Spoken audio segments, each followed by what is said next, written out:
Hi, welcome to another episode of Hot Takes on a fine Tuesday morning. Well, fine here anyway. Local conditions may vary, I suppose. But we have a story about Anna Sarwar, and he, of course, is the Labour leader in Scotland. And he's been attacked by Keith Brown, who's banded him spineless. Now, getting attacked by Keith Brown is a bit like getting gummed by a toothless, retarded, bouncing spaniel. So I don't suppose Anna Sarwar is feeling particularly threatened by this. But Keith Brown is saying that Anna Sarwar should have stood up and fought against the cut to the pensioners losing their heating allowance. And it makes you wonder why.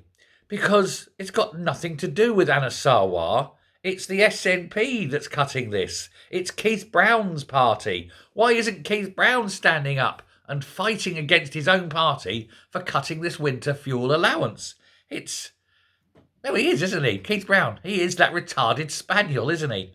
Very loyal to his owners, but quite incapable of doing anything useful, I suppose. But it's now the case that the SNP are the ones who are embarrassing themselves. How can they possibly attack an opposition leader for not opposing their policy that Keith Brown doesn't like? He doesn't like his own party's policy, so he's moaning that Anna Sarwar isn't attacking it. It's mental, isn't it? What goes on in the inner recesses of Keith Brown's presumably very small and boggling mind? Not a lot, I suspect. Closed for business. The lights are on, but nobody's home.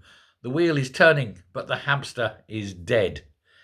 He really is a fool, isn't he? And how does he keep getting voted in? I think it's time for him to consider his position and go somewhere more suited to his needs.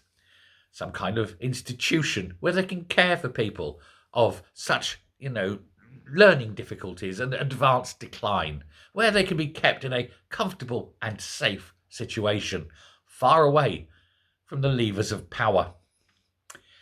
It is truly awful, isn't it? What goes on in these people? Now, of course, the SNP are blaming Westminster, but it's got nothing to do with Westminster because the cut to the pensioners' winter allowance is England and Wales, not in Scotland.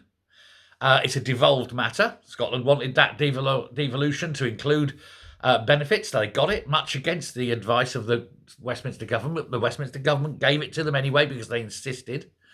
And it is their decision to cut the winter heating allowance. Nothing to do with Westminster.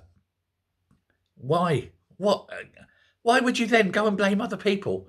Unless either you know it's you and want to deflect blame, or you're utterly, utterly stupid. Could be both. Let me know what you think in the comments. Thanks very much and take care because, Comrade Keith, he's still out on the prowl looking for more people to be stupid at. Bye.